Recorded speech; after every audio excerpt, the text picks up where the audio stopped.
The first question comes from Aco C. See, this is going to be a thing between us that you're going to make fun of me every single time I do this because I always butcher these names. Constantly. Like, well, listen to this one. Aco C. Guseong. Do you think that that's even remotely correct? That's wrong, but I would have got it right. Okay, thank you. He or she says, my 2 feet are like 24 inches, vertical jump, but my 1 foot, it feels like I'm not even jumping. Now, that was just a comment, and I would like you to explain to him or her what they need to do to maybe start feeling like they're feeling more bouncy on one leg versus two. Okay, so naturally, you have 1 foot jumpers and 2 foot jumpers. You develop this mostly as a kid through your environment, through playing basketball as a kid. Some people jump and they feel better jumping off 2.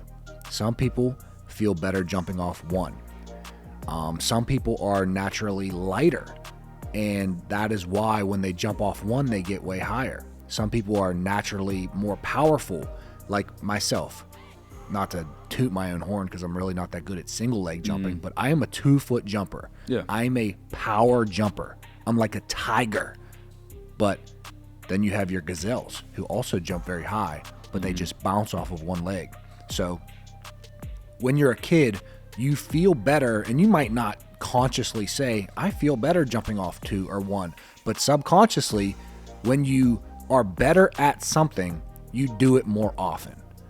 And the more you do it, the better you get at it. So for the athlete asking this question, chances are that they jumped off of 2 feet most of their childhood or most of their life that they played basketball. Therefore, it solidified that motor pattern, and they haven't practiced that much. They haven't done it that much off of 1 foot.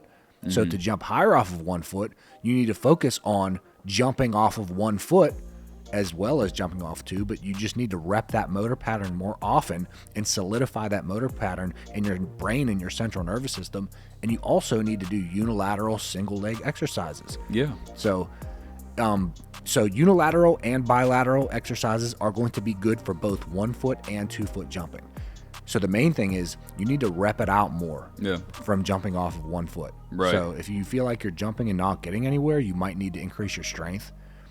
The force that you can produce into the ground to get an equal and opposite reaction into the air. Okay.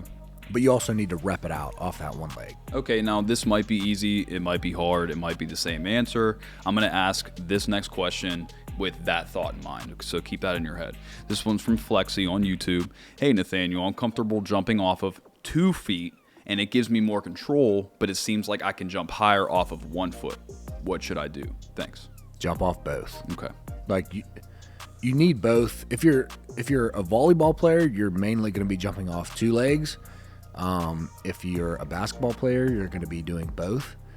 What was the question again? You can do both. You can, whatever one you want to do. If you want to jump off 1 leg or 2 leg, rep it out more and solidify that motor pattern.